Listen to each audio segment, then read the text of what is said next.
Nyentala nye yellow toboli, mega juina mu toboli, nyentasro nye yellow toboli, mega glongu nya otoboli, mega nyoha nyento editoboli, mega gleha nyento editoboli, nyento beji yellow, she's my love.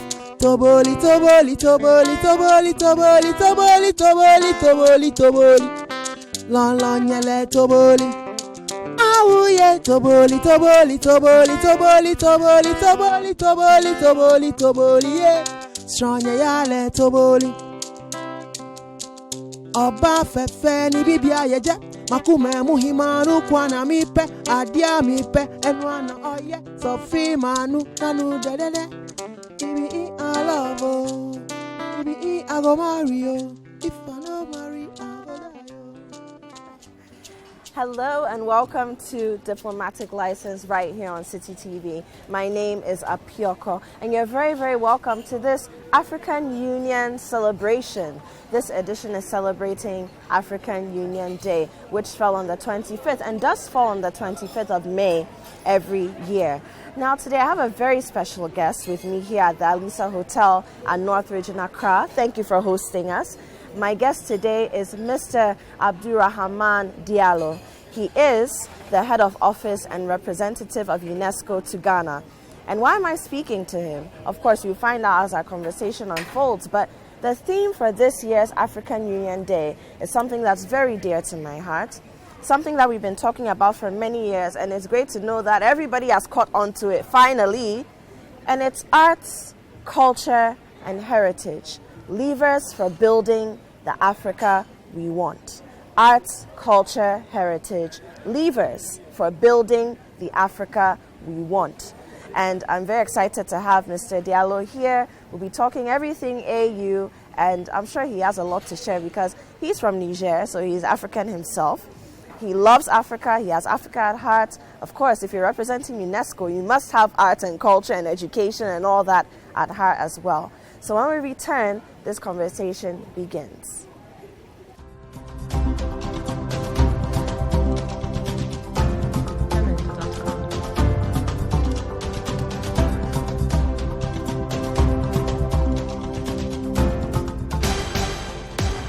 Your Sunday evenings just got better. Fernandez, Greenwoods, breathtaking.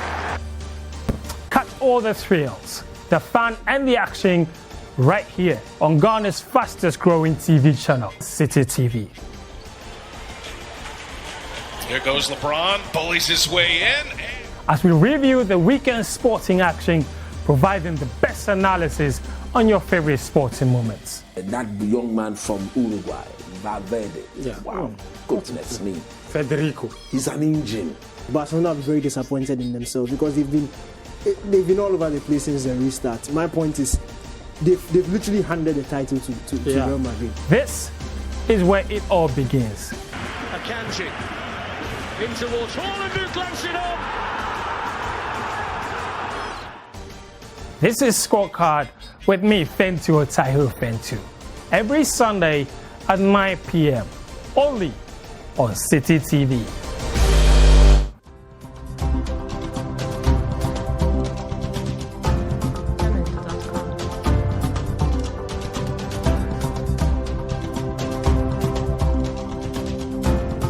Welcome back. This is still Diplomatic License right here on City TV. My name is Apioko. Now, if you just joined us, we are celebrating AU Day. We're celebrating Africa. The 25th of May every year has been set aside for the commemoration of the African Union Day. And we're celebrating that here on the show today.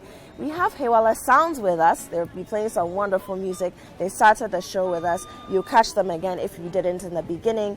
We're at the Alisa Hotel here at North Ridge in Accra. They'll be giving us some semblance of an African spread. We can't have all 54 countries represented here, 55, but hey, we'll try to touch base with some of the foods that represent the continent today.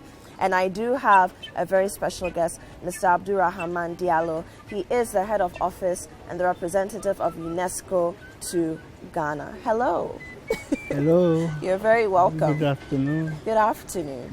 Now it's interesting because I meet you on different platforms. I met you once at the Colombian ambassador's office. We are having conversations there. I've met you on Reading Chains with Ghana Reads. I think we were on a Ghana Poetry Day page together. I meet you in different circles. You know, I see you at events, educational events from afar. But today we get to talk, and I'm happy because it's a conversation that we get to have about Africa, about education, about art, about culture, and about heritage. So you're very welcome. Thank you. Now, my very first question to you.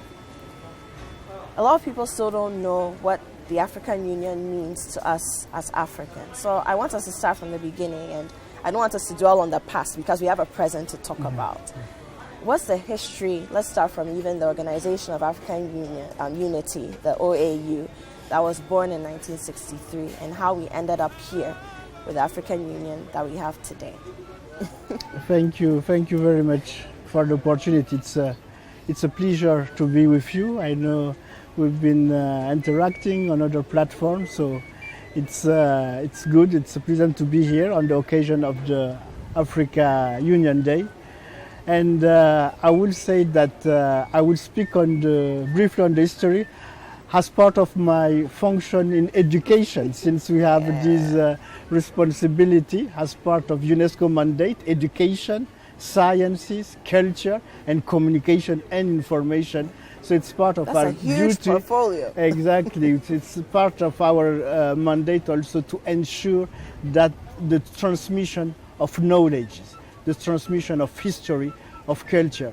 Indeed, 25th May is the celebration actually of the creation of the Organization of African Unity, which was left, that we inherited from our founders, the great founders, among which of course we cannot but remind of Kwame Nkrumah and all other leaders at this time who engaged and created this first Pan-African organization in 1963.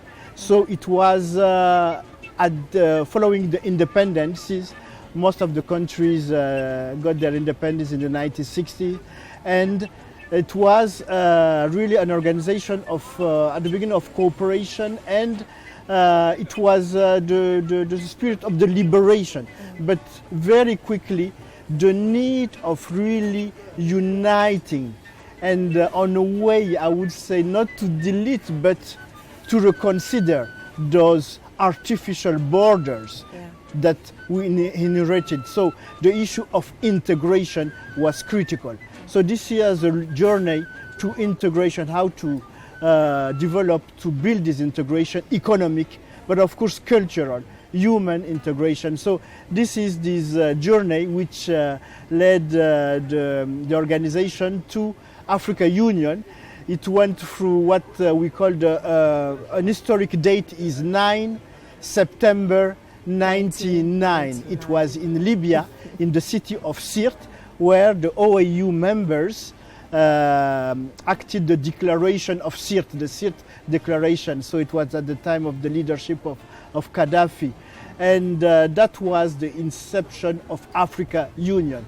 Then we had several political steps in Lomé, not far from here, Accra, in Lusaka, with the constitution of IU, the implementation plan of action, which culminated in 2002 with the birth of Africa Union in Durban, in South Africa. So, which is the integration organization, bringing at that time the 54 countries. Now we have 55 countries with South Sudan, which added, and Morocco also, who joined back. So this is briefly, I would say, the history. But through this history, what we should emphasize, put an emphasis on, is the cultural journey. The aspiration of the founders is really to see how we can go deeply in our history, in our roots, to know really where we're coming from and how we can build together a common journey, a common vision. And the Africa Union in 2013, it was the 50 years of the celebration of the birth of OAU. AU developed a program, the 2063 visions. So actually Africa giving itself a vision for the 100th century years. from 63 to 2063. So it's very ambitious. And it's very close. It's very close. Well, 2021, yes, 42 years ahead. But it's very ambitious. We should recognize and commend the leader for this vision. You see, at the UN level, we have the Sustainable Development Agenda. It's 10 years now, from now, 2030. So you see, the African Union is more ambitious. So really the pillar of culture is critical, and one of the aspiration of Vision 2063 is Aspiration 5, which put emphasis on culture, shared heritage, Pan-Africanism, put forward also the importance of creative and cultural industries, and putting really culture also in the heart of the economies of the African countries. Beautiful history. Very. This was a crash course on the history of the OAU, and then moving into the AU. Thank you for that. But let me find out from you, how well have we done? I mean, I know, so you've just said we had a century-long plan. We're not there yet. We haven't hit 2063. Are we being too hard on ourselves if we haven't achieved the things we want to achieve with our culture and our heritage, the things we want to achieve in integrating as a continent, the things we want to achieve in even bringing the diaspora into this integration? Are we being too hard on ourselves if we see that the things that we're looking to achieve, we haven't achieved many of them yet? Mm-hmm.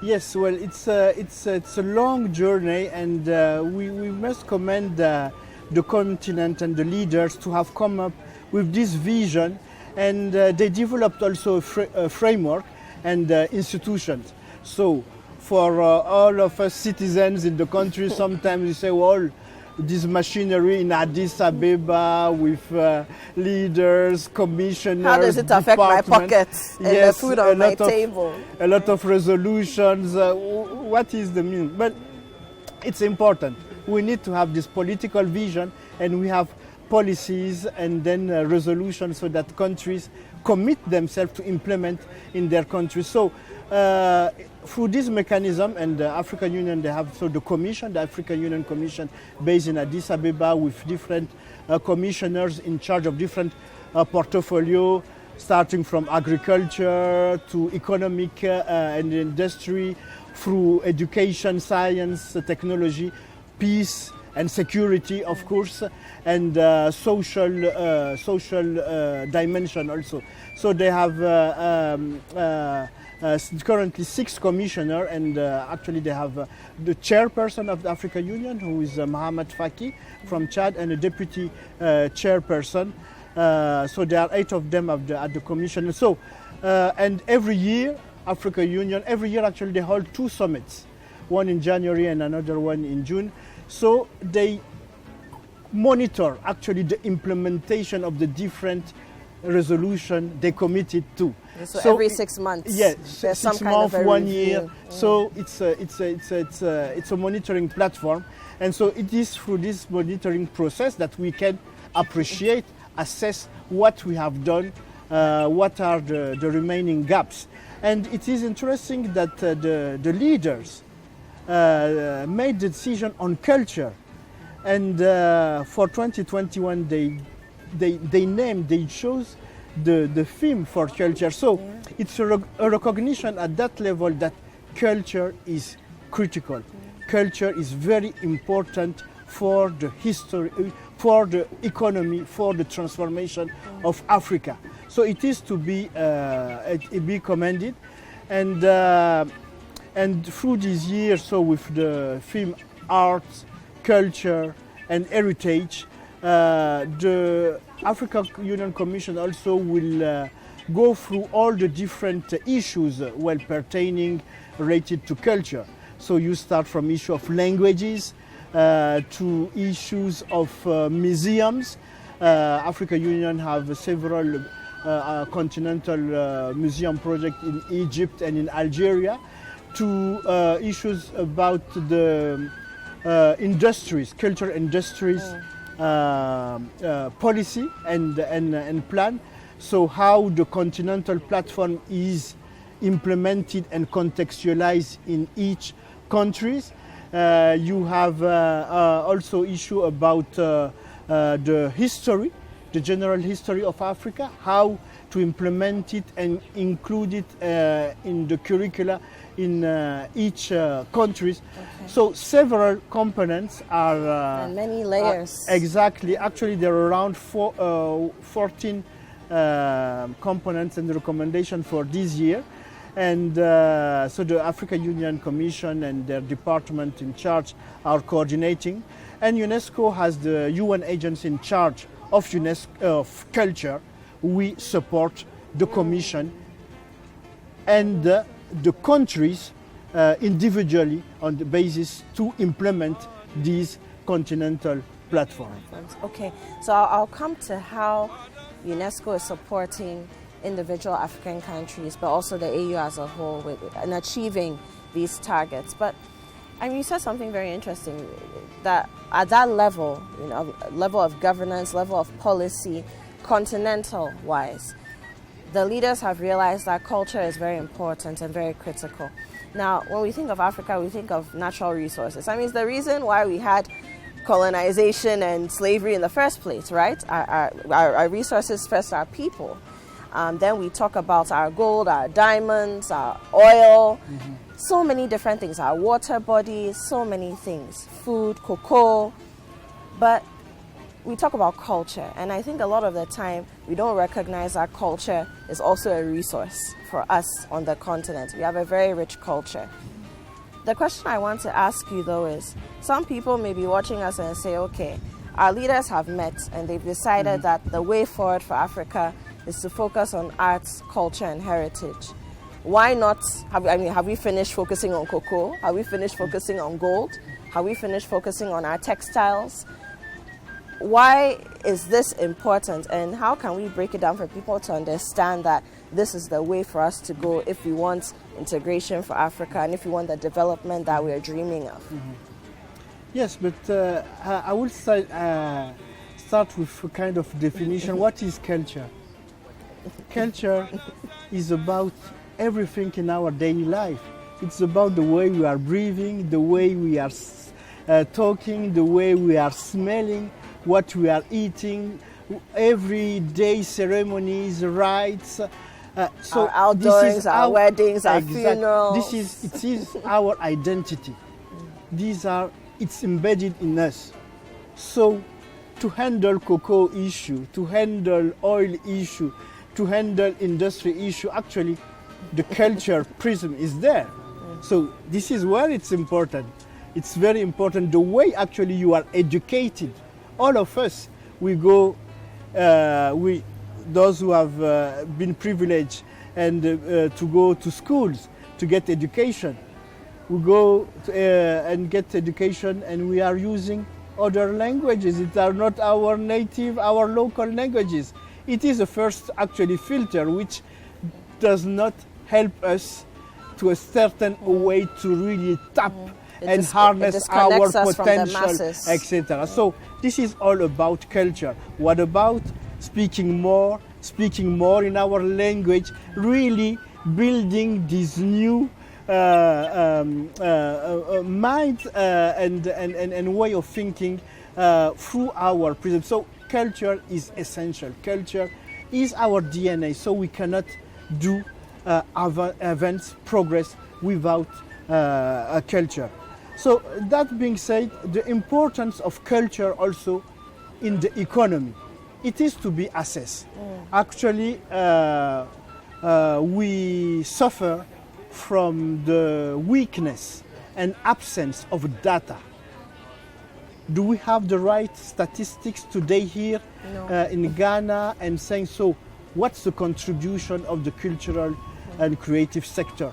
What's the music industry bring to the country? What's in tourism? We may have some figures, but what about all the other sectors? So it is indeed important to have the statistic, the data. So this is one of the main support the UNESCO is giving to member states and AU to ensure that countries have data. And of course for culture, important also to have a policy, a blueprint in the country for culture. Actually, I avail this opportunity to encourage also the Minister of Tourism, Art and Culture in Ghana to relaunch the process here of the Ghana Culture Policy. The one in Ghana dated from 2004. So it really needs to be updated. And Honorable Awal Mohammed, this is to you. thank you in advance. And some figures worldwide. 3% of global GDP comes from culture, cultural industry. More than 30 million jobs are created in the cultural and creative sectors. So it's an important sector. We have witnessed with the pandemic, with the COVID, the sector of culture also suffered. Artists suffered. A lot. But we assessed also the importance of culture, where when you were at home, it was thanks to culture through your smartphone that you could enjoy music, that you could still traveling through the documentary, you could hear you could read. Culture was there. Culture showed also its resilience.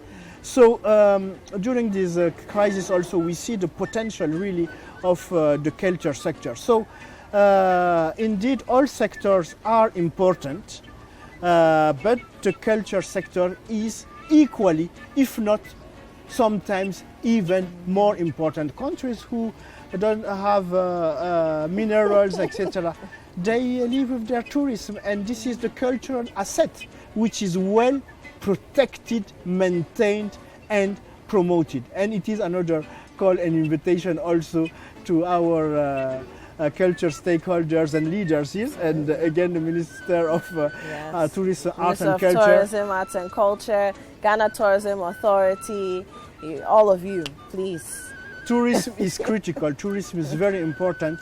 Visit Ghana, enjoy Ghana, wear Ghana, come and see Ghana, but please let's protect the asset, the cultural asset, because this is the one which really brings, and this is the one for which we are traveling from all around the world to come and visit Ghana. It's critical. Okay, so Mr. Diallo, very shortly we'll be going on a break, but before we do, can we run through some of the World Heritage sites that we have in Ghana? Because we've spoken a lot about protecting our culture, and I'm sure when we come back from the break we'll break down, because earlier we were talking about tangibles and intangibles when it comes to culture, right, and heritage.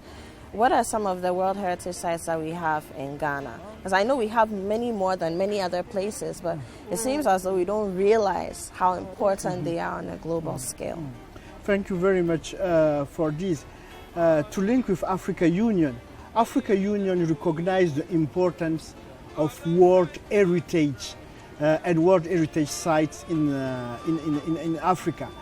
Actually, you know, World Heritage sites globally, these are unique, tangible, cultural or natural sites that are recognized, and they have something unique that is globally recognized. It is a shared heritage in this regard. And actually I brought to you this World Heritage map. Okay. This is a map which is printed every year with it's printed every year? Every year, so to it's update updated. it. Yes, because every year we can have new sites, but some sites can lose their status of heritage, World Heritage sites. So what would cause a site to lose its status as a World Heritage when site? It's not well maintained, when it's not well preserved, when it's not well promoted, it may lose its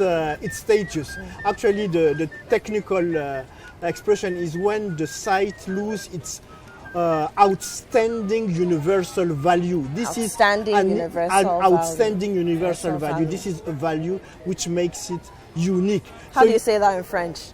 You see now, I'm losing my French. Valeur universelle. Valeur unique, universelle. Valeur universelle. Valeur universelle unique? Unique, voilà. Okay. Unique valeur universelle. Okay. Unique valeur universelle. Okay. So you see on this map, currently we have 1,100 sites all around the globe. And in Africa, we don't have a lot. When you look at the Africa map, you will see that there are just a few of them. So this is why Africa Union a few years ago said so. Through the Africa Union Culture Agenda, we should advocate and help African countries to sustain, to protect their World Heritage site. That's why we have the African World Heritage Day every May the 5th to celebrate specifically African World Heritage Site. So out of this prestigious list, Ghana hosts 2 prestigious sites. Wow. 2 prestigious sites. Wow. So one of them is the Ashanti traditional buildings around Kumasi. Last week actually we were in Besease, Ejusi for a workshop on it. So this World Heritage Site, it has been listed. Its unique, outstanding universal value is because it is the remnants testimony of the Ashanti traditional civilization from the 18th century. Okay. So when you go there and when you visit the houses, the buildings, you have a testimony of those buildings built in the 18th century at the time of the apogee of the Ashanti civilization. So this is the Ashanti kingdom, Ashanti civilization before colonization took over completely in 1902. Exactly. Right? So when you are around the world, I'm in France, in US, and I heard about a World Heritage Site in Ghana, Ashanti traditional building. Oh, I say, oh, I know Ashanti Kotoko. I've heard about Ashanti Kingdom. Oh, so they have. So it's a kind of gate also to come to Ghana and discover what is behind this World Heritage Site and what is behind what is the Ashanti civilization and what is Ghana beyond. So this is one of the sites. The second one is more known to the public here in Ghana because a lot of Ghanaians on the coast and even Greater Accra may have passed close to the fort and castles. Yes. Those old building fort and castles which were listed. Their unique, the outstanding value here is these are the first encounter place, testimony encounter between European and African. And second one, of course, it is the testimony and the illustration of the slavery with all what it entails around the world. So these are 2 main outstanding critical value for the fort and castle. Brilliant. So we have the Ashanti traditional buildings and then we have the forts and castles. Exactly. Okay, so it's not even just 2, it's groups of buildings. Yes, actually, for example, the fort and castles, they are listed on this list. There are actually 28 components. So you have 28 forts and castles, or sometimes they are just remains, ruins. Yeah. So you have Usher Fort, yes. You have James Fort, you have Christianborg Fort here in Accra. So if you go on in Western region, you have Cape Coast, Elmina, and you have several of them till the border with Côte d'Ivoire, with Fort Orange, Axim. Actually, I've not visited all of them, but I visited at least 10 of these components. When you're going to visit the rest, I must come along with you. You are welcome. You are welcome. We will invite you with pleasure to go and visit, because each of them has its own asset and history, and it is a unique testimony. Be it just as ruins or complete, these are really very, very, very important and critical. and it is a shared heritage. And it's really important really to share this information with the younger generations, with the youth, the students, and all of us to know what it is about and what it is critical for all of us, for Ghanaian and for the rest of the world. Brilliant. Mr. Diallo, we have to go on a break, viewers, and when we return, I'll continue my conversation with Mr. Abdourahamane Diallo. He is, once again, the head of office and the UNESCO representative to Ghana. I have the Hewala Band on standby, so I think since we're talking about culture and art and all that, Hewala Band, Hewala Sounds, please come, come. So they'll be playing some music for us. They're here with us today as we celebrate African Union Day. Very shortly, we'll also have some food that the Alisa Hotel is giving to us, food that represents the continent, so that we can be proud of who we are and understand the importance of our integration. We'll be right back. This is still Diplomatic License right here on City TV.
Thank you.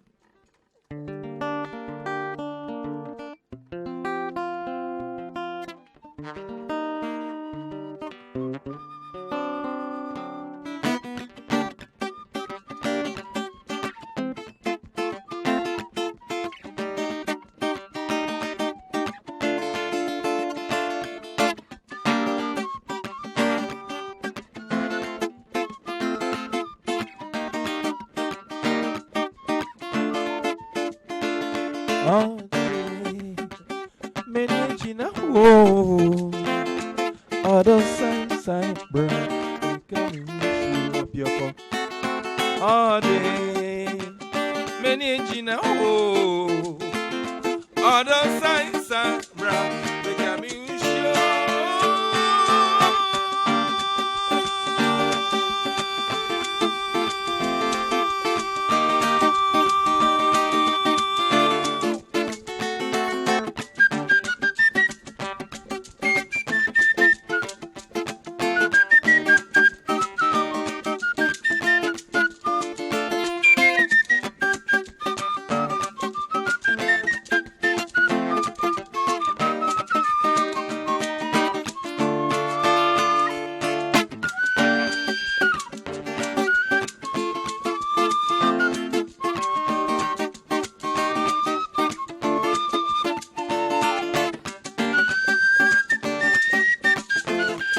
side, bright, can you up your cup? All day, many engine, oh, other side, bright, they can be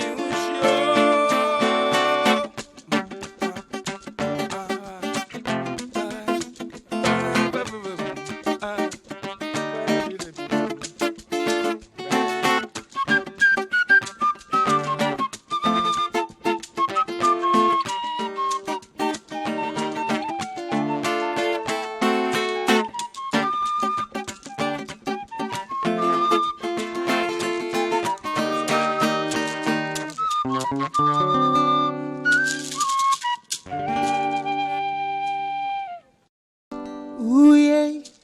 Oh, yeah, yeah, yeah.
say every season got the reason, but you never stop asking and seeking.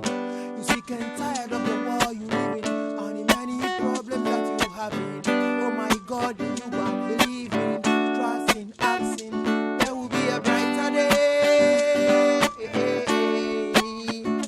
There will be a brighter way. Oh my God, I wanna know. Only you gonna let me know. Oh my God, I wanna know. Only you gonna let me know. If there will be a sunny day. Param, param, param, pam, param, param, param, pam, param, param, pam, param,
City TV is live on DSTV. Go to channel 363. On GoTV, access City TV on channel 182. On a digital TV, please press the menu button on the remote control and run a news search on your TV. Take note that without an antenna, you cannot access City TV on your television. City TV can be accessed on a free-to-air digital box like the GoTV and StarTimes box. City TV, it's your world.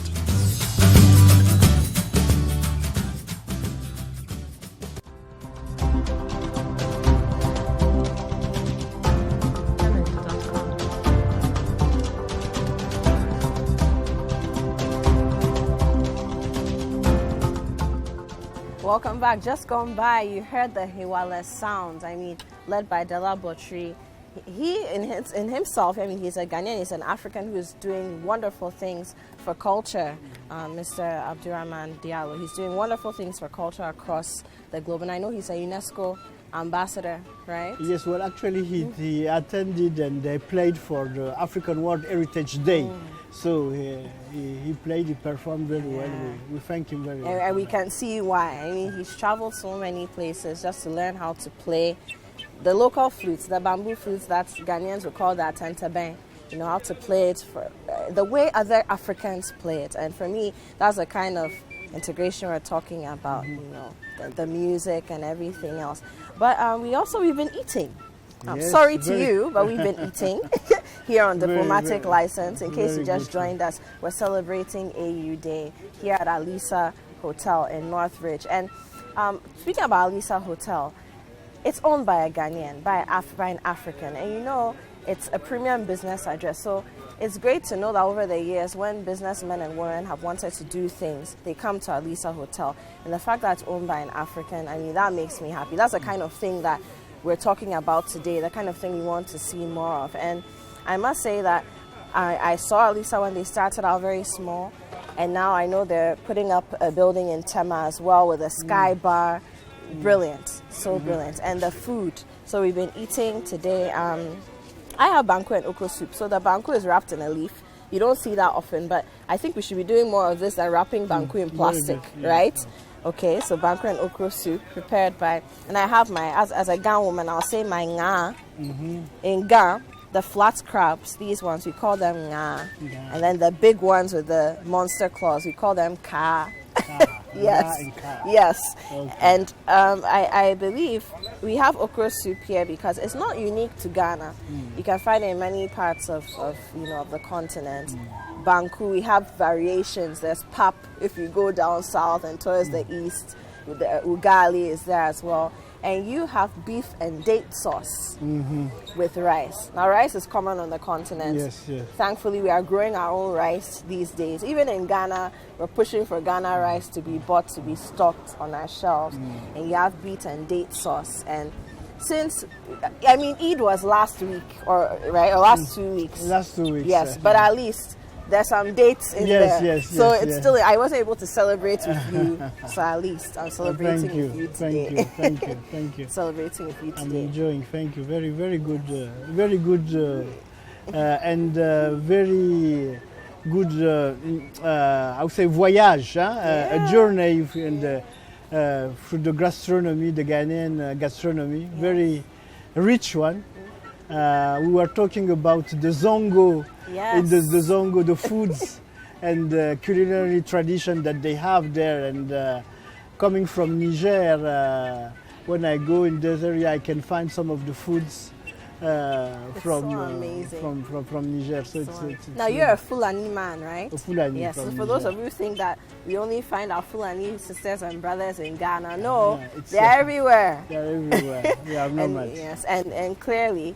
It's great to see you in a high place celebrating and flying the flag of your culture of Africa high. Thank you. When we were on the break, you said something very interesting and you just repeated it in a section of it, that when your wife is looking for certain foods and spices, she goes to the Zongo communities. How important is gastronomy and food to this culture conversation that we're having? Yes, we just link it again to our DNA and the essence. I would say we smell, we eat. So food is essential. Food is our culture. So, and through food you travel from countries and continents, and through foods you learn, you travel, you hear your mother, your grandmother telling you about a recipe or about a story. So it's all about culture, it's all about traditions, it's all about our roots. And that's why also UNESCO, we have what we call the intangible heritage, the Intangible Cultural Heritage Convention. Okay, Intangible Cultural Heritage Convention. Yes, which help actually countries and communities to preserve, protect, promote their intangible heritage. For example, the food, the gastronomy, how you prepare such a dish, it's intangible. It is transmitted from your mother, from your family, from your community. So through the 2003 convention, we call it, we help communities to protect. If a community wants to protect a traditional way, for even in cooking, they can do it. That's how in Japan, in Korea, they have been able to list some of their tradition, their food tradition like in French. In French, also the French gastronomy. In Italy, the pizza. The pizza was recognized as a unique dish. And in Africa, in the north of Africa, the couscous tradition has been recognized and listed on the World Intangible Heritage List. And currently, Senegal is on its journey also to get recognized, identified the Chepujet, the brother of Jollof. So wait, so Ghanaian, so my fellow Ghanaians, and let me just say that my cloth, it's one of the part of the fellow Ghanaians range.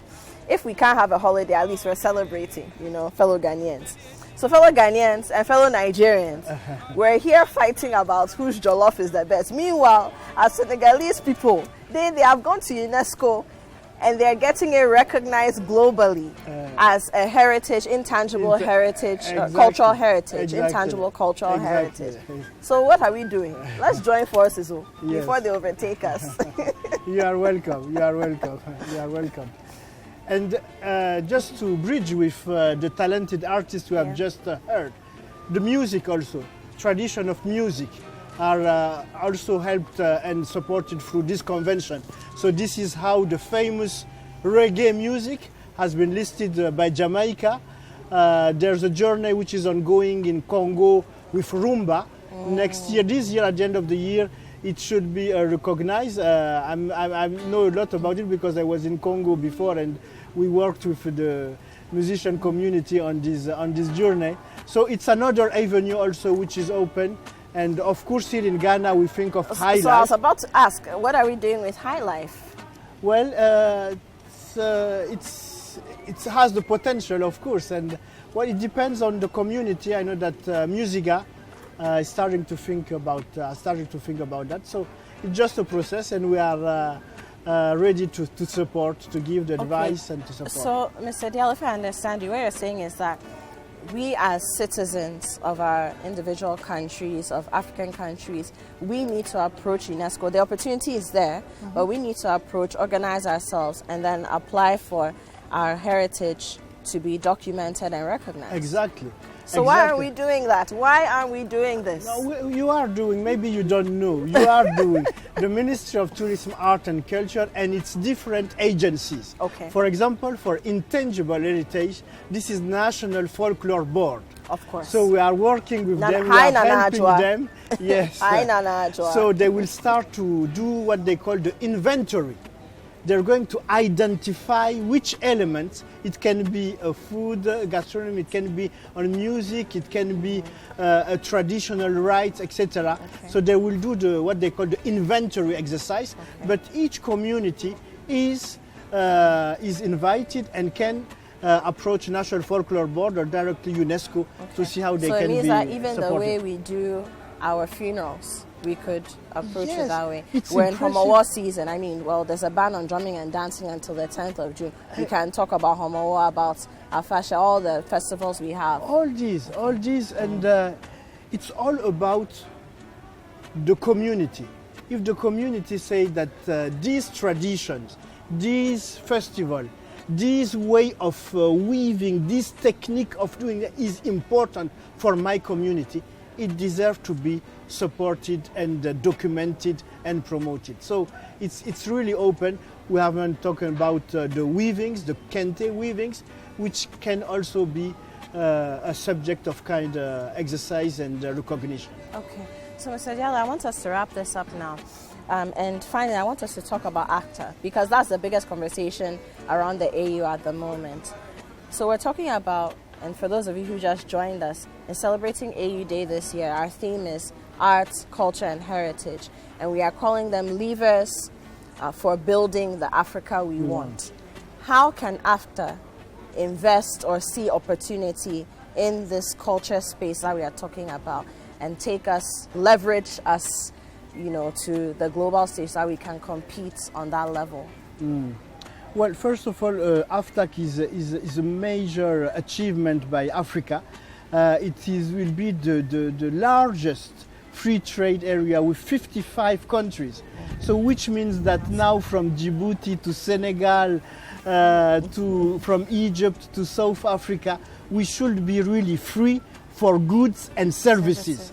And it should encourage the local production, consumption, and intra-Africa exchanges. So, of course, it cannot but be an asset for artists, for culture, for all creators. So the continent will be completely now open, and we should take the best of it.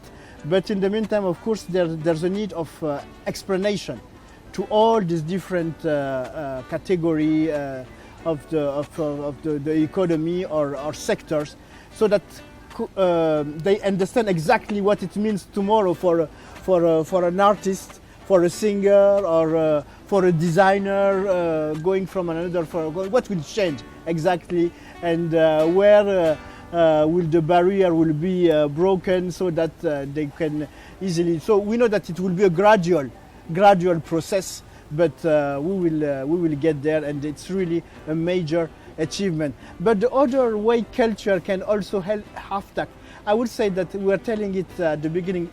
Culture is in our DNA. So any business, be it in industry, in mine, in whatever, they will use culture. They will use culture to do business. So culture will be everywhere, be it as a good, a service, or be it just as our clothes and our way of expressing and exchanging with our fellow Africans. That's wonderful. Mr. Diallo, thank you so much for joining me for Brunch into Lunch, for talking about the African Union, our history, what it means, and why a day like AU Day that we celebrate or we commemorate every 25th May is very important. Thank you very, very much. I'll take your final words before we go. Well, thank you very much for this invitation. Thank you for this journey around Ghana and Africa. I wish to thank all your team, all your amazing team, very efficient, superstars, silent, very efficient. I'm amazed, and I really want to congratulate you. You know that one of the mandates of UNESCO is in the media. We work with the media, we capacitate the media. So it's another avenue of cooperation also. So thank you very much, and I hope that our telespectators would have appreciated our conversation, and that they have embarked a little bit more on the Africa journey. I hope that all of them, young adults, have a question about Africa, what Africa means for them beyond Ghana, what's the continent, what does it mean in culture. So even questioning about one issue, be it in history, in politics, in economy, it is a way to narrow this gap and to learn more about the cement actually which brings all of us on this continent. I would close and end with this South African quotation, you know, I am because you are, and you are because I am. So we are here really on the same platform and sharing the same culture. Thank you very much. Thank you so much. Thank you. So viewers, you've been watching Diplomatic License once again. We're on every Saturday, and you know it. My name is Apioka. My guest today has been Mr. Abdourahamane Diallo. He is the head of office and the UNESCO representative to Ghana. We've been talking about Africa, about the African Union, and about how we really need to get on this train of integration, and how this year and beyond, we're looking at using art, culture, and heritage as levers to build the Africa that we want. And just a fun fact before we go, Mr. Diallo was telling me off camera that in 1964, in the 60s, there were books of history that were written by prominent Africans, and it was intended to get those books into our classrooms. Let's find the books. Governments around the country, or community leaders who have the ear of governments wherever you are in Africa, let's find those books and find a way of incorporating them into our curricula across the continent so that we can own the African narrative once again. My name is Apioka. Happy AU Day, a belated one, and I'll see you next week.